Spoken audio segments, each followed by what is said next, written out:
नमस्कार विद्यार्थियों, स्वागत है आपका आपके अपने YouTube चैनल एग्ज़ाम डेस्टिनेशन में। विद्यार्थियों, आज अपने गणित का एक बेहतरीन टॉपिक डिस्कस करेंगे, ठीक है। और आज अपने मैथमेटिक्स के अंदर मेंसुरेशन 2D के अंदर अपने आज सर्कल को डिस्कस करेंगे। जैसा कि आपके सामने लिखा हुआ है, सर्कल का मतलब होता है वृत्त। आओ अपने वृत्त के बारे में पढ़ते हैं और मेंसुरेशन के अंदर वृत्त से प्रश्न कहाँ कहाँ पूछे जा सकते हैं, या अपनी ये बात करें तो फॉर्मूले कैसे निकलते हैं उनको अपने निकालने का प्रयास करेंगे और आपको अच्छे से समझाने का भी प्रयास करेंगे। ध्यान दीजिए, बात करते हैं विद्यार्थियों सर्कल की। तो सर्कल के बारे में सभी को पता है, सर्कल का मतलब होता है वृत्त। अगर बात करें वृत्त की, तो वृत्त का जो बिल्कुल मध्य बिंदु होता है उसे अपने कहते हैं उसका केंद्र, और केंद्र से उसकी बाहरी जो चार दीवारी है, ये बाहरी जो सर्कल वाला पोर्शन है, इसको जो टच करने वाली रेखा है उसको कहते हो आप त्रिज्या। त्रिज्या यानी कि रेडियस, हाँ या ना, आप इसको कह सकते हो रेडियस। अगर बात करें ये चार दीवारी, तो चार दीवारी जो इसकी होती है बच्चों, इसको कहते हो आप परिधि, या आप इसको कह सकते हो सरकमफ्रेंस। आप इसको सी से भी लिख सकते हो, ठीक है। नंबर 2 बात, अगर अपने बात करें तो यहाँ से अगर मैं इसको पूरा मिला दूँ तो ये आपकी त्रिज्या का एक हिस्सा और बन जाएगा, और आर 2R हो जाएगा, और इसी को कहते हो आप 2R, या इसको कहते हो इसका व्यास, या आप इसको इसका कहते हो डायामीटर, ठीक है, डायामीटर, या आप इसको कहते हो इसका व्यास। अगर बात करें अपने नंबर 2, तो आप कह सकते हो कि केंद्र में से कोई भी रेखा मत गुजारो, केंद्र में से रेखा मत गुजारो, लेकिन परिधि के किन्हीं भी दो बिंदुओं से मिलाने वाली जो रेखा होती है उसे आप कहते हो जीवा, या आप उसे कहते हो कोड, या आप उसे कहते हो कोड, या आप उसे कहते हो जीवा, हाँ या ना। अब ये जीवा कहीं भी खींची जा सकती है, ठीक है, पर ये केंद्र में से नहीं होकर जाएगी। केंद्र में से जो जाती है उसे भी जीवा कहते हैं, लेकिन सबसे बड़ी जो वृत्त की जीवा होती है वो उसका व्यास ही होता है बच्चों, जो केंद्र में से होकर गुजरती है। जैसे कि आपके सामने ये जो लाइन है, ठीक है, ये सबसे बड़ा आपका जीवा है, वृत्त की सबसे बड़ी ये कोड है, और इसी सबसे बड़ी कोड को आप क्या कहते हो, उसका डायमीटर कहते हो, उसका व्यास कहते हो। आई होप आपको इतनी बातें वृत्त के संदर्भ में समझ में आई होंगी। अगर अपने बात करें वृत्त के क्षेत्रफल से, और क्षेत्रफल से पढ़ने से पहले अपने बात करते हैं वृत्त की परिधि। परिधि का मतलब होता है उसकी सरकमफ्रेंस, या अपने कह सकते हैं विद्यार्थियों उसकी चार दीवारी। तो उसकी चार दीवारी अपने किस प्रकार से फाइंड कर सकते हैं, देख, जैसे कि मैंने आपको बताया था वर्ग और आयत के अंदर उसकी चार दीवारी को आप परिमाप कहते थे कि उसकी चार दीवारी की माप कितनी है। तो एग्जैक्टली सर्कल के अंदर उसकी चार दीवारी जो सर्कल बना रही है इसकी माप कितनी होगी, तो आप कह सकते हो सर इसकी जो माप होगी वो 2 पाई, यानी कि पाई का तो दुगना, और साथ ही में उसकी रेडियस। रेडियस इस वजह से ले रहे हैं क्योंकि केंद्र से खींची जाने वाली जो भी रेखा परिधि को टच करती है वो उसकी रेडियस कहलाएगी। अब केंद्र से कहीं भी आप रेखा खींच दो वही उसकी रेडियस होगी, हाँ या ना। तो 2 पाई इंटू आर को आप क्या 2 पाई आर लिख सकते हो, मैंने कहा बिल्कुल। तो ये आपकी क्या हो जाएगी, सरकमफ्रेंस सी। अगर बात करें अपने एरिया की, या आप कह दो क्षेत्रफल की, तो एरिया आप कैसे फाइंड कर सकते हो, आप कहेंगे सर कि बहुत ही बेसिक सी बात है कि पाई और आर स्क्वायर, जहाँ भी एरिया की बात आती है तो वहाँ पर स्क्वायर लगाया जाता है, आपको पता है। जैसे कभी कभार आपको पता है मीटर का स्क्वायर दे दिया जाए, सेंटीमीटर का स्क्वायर दे दिया जाए, है ना, तो इसका मतलब क्या है, स्क्वायर वर्ग मीटर वर्ग सेंटीमीटर। तो वर्ग का मतलब या स्क्वायर का मतलब कहीं ना कहीं से ये निकलता है कि उसके क्षेत्रफल की बात कर रहे हैं किसी भी आकृति के। तो आर की स्क्वायर का मतलब आर यहाँ पर है, आर यहाँ पर है, आर यहाँ पर भी होगा, आर यहाँ पर भी होगा।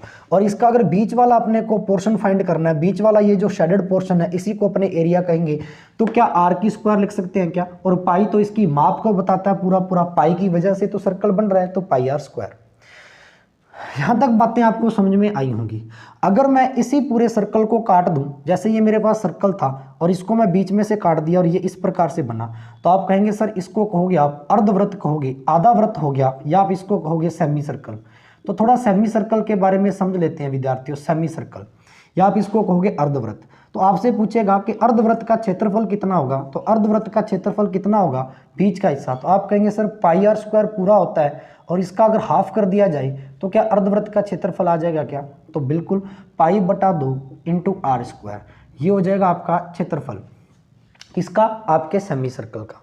अगर बात करें तो सेमी सर्कल की आपकी सरकमफ्रेंस कितनी होगी, या सेमी सर्कल का परिमाप कितना होगा, सेमी सर्कल का या अर्धवृत्त का परिमाप कितना होगा। परिमाप का मतलब ये, ठीक है ना। अब अर्धवृत्त का परिमाप बताना है तो बहुत सारे बच्चे क्या करते हैं, 2πr का आधा कर देते हैं। क्यों? 2πr तो आपका क्या है, ठीक है ना, पूरा का पूरा वृत्त है और आधा करके उसका परिमाप निकाल सकते हैं। बच्चों बिल्कुल गलत हो जाता है, क्योंकि अर्धवृत्त का अपने को परिमाप निकालना है तो आप देखिए यहाँ तक तो आधा वृत्त है, लेकिन नीचे यहाँ पर एक लाइन भी तो आ रही है, और ये जो लाइन है वो कहीं ना कहीं व्यास को बता रही है, यानी 2r को बता रही है, r प्लस में r। तो आपको ऐसा नहीं करना, सबसे पहले आपको क्या करना है, इसकी माप निकालनी है, सिर्फ जो गोल वाला पोर्शन है आधा, तो गोल वाला पोर्शन आधा है, यानी कि 2πr का आधा तो करना ही करना है, प्लस में और क्या जुड़ जाएगा, ये आपकी ये वाली जो लाइन है जो आपके व्यास को बता रही है 2r को, तो प्लस मैंने 2r जोड़ दिया, 2 से 2 आपका कैंसिल आउट हो गया, यहाँ बच गया मेरे पास πr प्लस में 2r। अब इसको थोड़ा और शॉर्ट करना है तो r को कॉमन निकाल लीजिए, तो पाई प्लस में 2, ये हो जाएगा आपके अर्धवृत्त की सरकमफ्रेंस या उसकी परिधि। ठीक है, r अपने कॉमन निकालिए, पाई प्लस में 2। आई होप आपको अच्छे से समझ में आया होगा, ठीक है ना। तो किसी भी सेमी सर्कल की अपने सरकमफ्रेंस कैसे फाइंड कर सकते हैं, आपको अच्छे से समझ में आया होगा। बढ़ते हैं विद्यार्थियों अपने आगे, तो 2-3 चीज़ें अपने सर्कल के अंदर और पढ़नी है। ये फॉर्मूले कैसे आए, कॉपी में नोट करते चले जाएं। देखिए ध्यान दीजिए, अगर अपने बात करें तो सर्कल के अंदर 2-3 चीज़ें आपकी और भी पूछी जाती हैं, ठीक है। आकृति के आधार पर अपने समझने का प्रयास करते हैं, ध्यान दीजिए।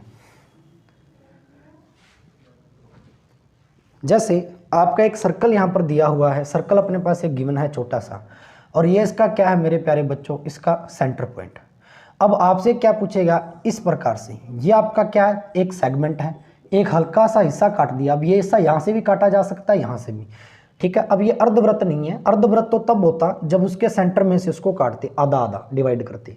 ये आपका क्या है, एक सेगमेंट बन गया, ठीक है ना, एक सेगमेंट। और इसी सेगमेंट को कहते हो आप वृत्त का खंड, यानी कि वृत्तखंड, या आप इसको कह देते हो सेगमेंट, हाँ या ना। तो सर्कल का सेगमेंट अपने को फाइंड करने के लिए कहता है। एक अपने पास होता है मेरे प्यारे बच्चों, ध्यान देना, यहाँ पर अपने पास एक सर्कल है इस प्रकार से छोटा सा, और यहाँ इसका सेंटर, जैसे ये केक का टुकड़ा है और केक के टुकड़े में से इतना टुकड़ा अपने अलग से काट दिया जाए, तो आपको पता है इतना टुकड़ा हटके से काट कर बाहर निकाल देंगे, तो ये जो बचेगा पोर्शन, इसका अपने से एरिया पूछता है, और इसको कहते हो आप सेक्टर। इसको आप क्या कहते हो, सेक्टर, या सेक्टर का एरिया, ठीक है ना। अगर सेक्टर का एरिया तो इनके बीच में कोई ना कोई एंगल बनेगा, जहाँ भी दो लाइनें काटती हैं एक दूसरे को विभाजित करती हैं, वहाँ उनके मध्य जो चाप होता है वही उसका कोण बनाता है। तो अपने से पूछता है सेक्टर, या आप इसको हिंदी में कहते हो त्रिज्याखंड, या आप हिंदी में कहते हैं इसको त्रिज्याखंड। तो त्रिज्याखंड का एरिया अपने से पूछता है, या अपने कहते हैं सेक्टर का एरिया अपने से पूछता है। तो आओ अपने निकालते हैं सेक्टर का एरिया और वृत्तखंड का ये वाला जो पोर्शन है, यानी सेगमेंट का एरिया कैसे फाइंड होता है, निकलता कैसे है, रटना नहीं है, बताने को सूत्र बता सकते हैं, लेकिन आएगा कैसे ये भी अपने को समझना है। सबसे पहले अपने बात कर लेते हैं आपके त्रिज्याखंड की। अगर बात करें विद्यार्थियों त्रिज्याखंड की, तो ध्यान दीजिए, त्रिज्याखंड आपका ये वाला हिस्सा है। अब यहाँ से ये भी रेडियस होगी तो ये भी तो रेडियस होगी, और ये जो इसका सरकमफ्रेंस का ये वाला जो भाग है, इसको आप कोई भी लंबाई L से डिनोट कर सकते हो क्या, तो मैंने इसको लंबाई L से डिनोट कर दिया, इतनी इतनी को, ठीक है ना। अब ध्यान दीजिए, इसके बारे में अपने आगे पढ़ते हैं। ये पूरा जो सर्कल होता है विद्यार्थियों, वो कितने डिग्री का होता है, पूरा जो वृत्त है वो 360 डिग्री में बंटा होता है। और ये जो 360 डिग्री है वो क्या पाई आर स्क्वायर के बराबर होता है क्या। पाई आर स्क्वायर का मतलब पूरा इसका क्षेत्रफल, भी एक सर्कल अपने पास, और ये सर्कल का जो क्षेत्रफल होगा, ठीक है ना, पाई आर स्क्वायर, तो वो क्या पूरा 360 डिग्री में बंटा होगा। तो मैं लिख सकता हूँ 360 डिग्री बराबर पाई आर स्क्वायर। तो मेरे प्यारे बच्चों बताना 1 डिग्री कितने के बराबर हो जाएगा। आप कहेंगे सर पाई आर स्क्वायर बटा 360 के हो जाएगा। अगर 1 डिग्री पाई आर स्क्वायर बटा 360 है तो अपने को तो त्रिज्याखंड चाहिए, इसका इतना सा भाग चाहिए अपने को, ये वाला पोर्शन चाहिए, इसका शेडेड पोर्शन चाहिए अपने को, ये वाला जो रेड रेड कलर में आपको दिखाई दे रहा है। और ये वाला निकालने के लिए आपको पता है इसके बीच में एक कोण दिया हुआ थीटा। अगर मैं थीटा का मान निकाल लूँ तो क्या ये पूरा एक आर्क आ जाएगा, क्या पूरा एक चाप आ जाएगा इतना इतना मेरे पास, ठीक है ना। तो आप कहेंगे सर बिल्कुल। तो मैं थीटा की वैल्यू निकाल लूँ, अगर 1 डिग्री इतने के बराबर है तो थीटा की वैल्यू, थीटा कितने के बराबर होगा, तो आप कहेंगे सर पाई आर स्क्वायर बटा 360 इंटू थीटा कर दो, ये लो जी, ये आपका त्रिज्याखंड या सेक्टर का एरिया आ जाएगा, area of sector, area of sector यानी कि त्रिज्याखंड का क्षेत्रफल।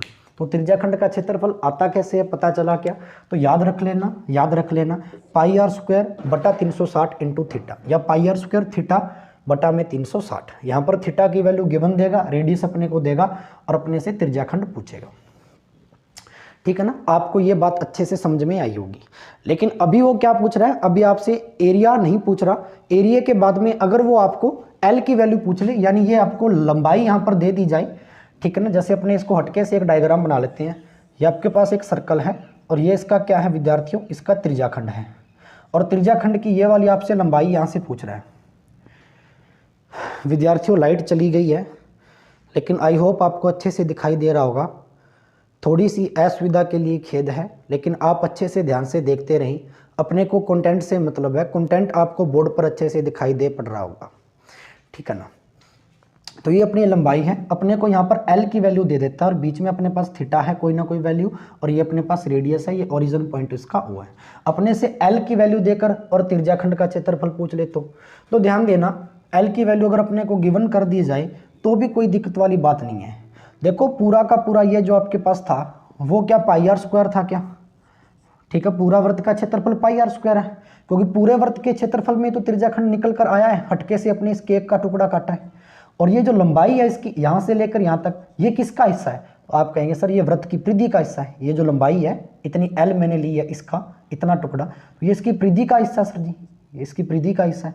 और परिधि होती कितनी है सर जी, वृत्त की 2 पाई आर, इनटू निकालना किसका है, लंबाई का हिस्सा, इनटू लंबाई कर दो, ये लो, यहाँ से अपने पास वैल्यू आ जाएगी। अब वैल्यू निकालने के लिए आपको क्या करना देख लो, यहाँ से अगर कोई चीज़ें कटती हैं तो आप इसको काट सकते हो, ठीक है ना। यहाँ से कोई भी चीज़ अगर कटती है तो आप इसको काट सकते हो यहाँ से, ठीक है ना। काटेंगे तो अपने पास वैल्यू क्या आ जाएगी देख लो, यहाँ पर आप एक आर से आर काट दो तो ऊपर बच जाएगा पाई आर एल डिवाइड बाई 2 पाई। 2 पाई का मतलब होता है 360, तो आप इसको लिख सकते हो पाई आर एल बटा में 360। जब आपसे एल की वैल्यू यहाँ पर गिवन कर दे, एल की वैल्यू दे दे कि यहाँ से इसकी चाप की लंबाई है वो 10 सेंटीमीटर है, तो आपसे पूछेगा सेक्टर का एरिया, तो आप इससे इसको फाइंड कर सकते हो। आई होप आपको अच्छे से समझ में आया होगा, ठीक है ना। अब बढ़ते अपने थोड़ा सा आगे, और थोड़ा सा आगे अपने बात करते हैं वृत्तखंड की, या अपने कह दें सेगमेंट की। तो मेरे प्यारे बच्चों सेगमेंट किस प्रकार से फाइंड कर सकते हैं, सेगमेंट बहुत ही ईजी है अपने निकालना। थोड़ा सा आप ध्यान दीजिए, सेगमेंट किस प्रकार से निकाल सकते हैं। अगर बात करें अपने सेगमेंट की, तो क्या आप सेगमेंट को इस प्रकार से फाइंड कर सकते हैं क्या, कि जैसे ये मेरे पास एक सर्कल है और अपने को सर्कल का ये वाला पोर्शन फाइंड करना है यहाँ से, और ये आपका यहाँ पर क्या है इसका ओरिजिन पॉइंट। अगर मैं इसको यहाँ से ऐसे मिला दूँ और यहाँ से इसको ऐसे मिला दूँ तो क्या ये एक त्रिज्याखंड नहीं बन जाएगा क्या, और त्रिज्याखंड के बीच में मैं इसका सेगमेंट निकाल रहा हूँ। आप कहेंगे सर बिल्कुल, आकृति को ध्यान से देखते जाना। तो आप कहेंगे कि सर पूरे त्रिज्याखंड में से अगर ऊपर वाला ये त्रिभुज घटा दिया जाए, पूरे त्रिज्याखंड में से, पूरे त्रिज्याखंड में से ये ऊपर वाला ये इतना इतना त्रिभुज, ये जो रेड कलर में मैंने किया है, इतना इतना त्रिभुज अगर घटा दिया जाए तो क्या पीछे शेष ये हिस्सा बच जाएगा क्या, पीछे शेष ये हिस्सा बच जाएगा क्या, जिसको आपने वृत्तखंड कहा था या सेगमेंट कहा था। तो कर लेते हैं, पूरे त्रिज्याखंड में से पाई आर स्क्वायर थीटा बटा 360, इसमें से मेरे को कम क्या करना है, माइनस इस ट्राइंगल का एरिया। ये ट्राइंगल कुछ इस प्रकार से दिख रहा है आपको, ये ट्राइंगल आपको इस प्रकार से दिख रहा है, ये ट्राइंगल इस प्रकार से दिख रहा है, तो ये इसकी रेडियस है, ये भी इसकी रेडियस है, वृत्त की त्रिज्या, ये भी रेडियस है, ये भी रेडियस है, ठीक है ना। और बीच में कोई ना कोई कोण बन रहा है, ये आपको पता है त्रिज्याखंड है तो कोण तो बनेगा। अब आपको पता एरिया होता कितना है, तो 1/2 आधार इंटू ऊंचाई, यानी कि रेडियस इंटू रेडियस, तो रेडियस की स्क्वायर, थीटा बीच में दिया है तो आप लगा देते हो साइन थीटा। ये आपका आ गया एक वृत्तखंड का क्षेत्रफल, तो यानी कि एरिया ऑफ सेगमेंट। तो आप एरिया ऑफ सेगमेंट इस प्रकार से फाइंड कर सकते हैं जब आपसे, ठीक है ना, वृत्तखंड का क्षेत्रफल पूछे। तो पाई आर स्क्वायर थीटा बटा 360 पूरे त्रिज्याखंड में से, ये अपने पास पूरा त्रिज्याखंड था, इस प्रकार से त्रिज्याखंड था, और इसमें से अपने को ये वाला हिस्सा फाइंड करना है। तो पूरे त्रिज्याखंड में से मैं ऊपर वाला हिस्सा त्रिभुज का घटा दूंगा तो पीछे यही तो बचेगा शेष, और इसी का अपने को क्षेत्रफल निकालना था। तो इसमें से मैंने त्रिभुज का क्षेत्रफल माइनस कर दिया, सब्ट्रैक्ट कर दिया, और ये मेरे पास वैल्यू आ गई। आया कैसे याद रखना है, ठीक है, रटना नहीं है, मैं बार बार कह रहा हूँ। आया कैसे, अपने को सिर्फ इतना याद इसमें रखना है। आई होप आपको अच्छे से ये वाला सेगमेंट या ये वाला जो त्रिज्याखंड है सेगमेंट है वो समझ में आया होगा, ठीक है विद्यार्थियों। तो वृत्त के अंदर और भी 2-3 चीज़ें और होती हैं, ठीक है ना। तो इसको अपने कल वाली वीडियो में पढ़ेंगे।